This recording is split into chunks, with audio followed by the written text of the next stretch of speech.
Kung fu Panda 3 மூவியில் வந்து ஒரு 2 பியூட்டிஃபுல்லான விஷயத்தை நம்ம கற்றுக்கிட்டோம். எஸ், நீங்கள் இது வரைக்கும் செய்ய முடியாத விஷயத்தையோ இது வரைக்கும் நீங்கள் பண்ணாத விஷயத்தை நீங்கள் செஞ்சால் தான் இது வரைக்கும் கிடைக்காத விஷயம் உங்களுக்கு கிடைக்கும்.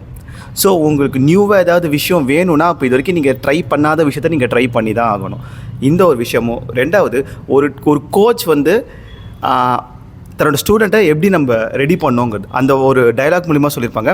I don't want to turn you into me, I want to turn you into you அப்படின்னு சொல்லிட்டு. அப்படின்னா என்ன அர்த்தம்னா, அவங்கக்குள்ளே இருக்கிற ஒரு விஷயத்தை கண்டுபிடிச்சி, ஸ்டூடெண்ட்ஸ்குள்ளே இருக்கிற விஷயத்தை கண்டுபிடிச்சி அதில் அவங்கள பெட்டர் பர்சனாக மாற்றி அதில் அவங்கள எப்படி ஷைன் பண்ண வைக்கிறது தான் வந்து ஒரு நல்ல கோச்சுக்கு அழகே தவிர, நான் வந்து இப்படி தான் பண்ணேன், என்ன மாதிரி தான் எல்லாருமே பண்ணணும், நான் இந்த டெக்னிக் தான் பண்ணேன், இந்த டெக்னிக் தான் நீயும் பண்ணணும், இந்த கேம் தான் நான் இந்த மாதிரி தான் நீயும் விளாடணுன்ற அந்த ஸ்டைலை அப்படி கற்றுக் கொடுக்குறவன் நல்ல ட்ரெயினர் கிடையாது.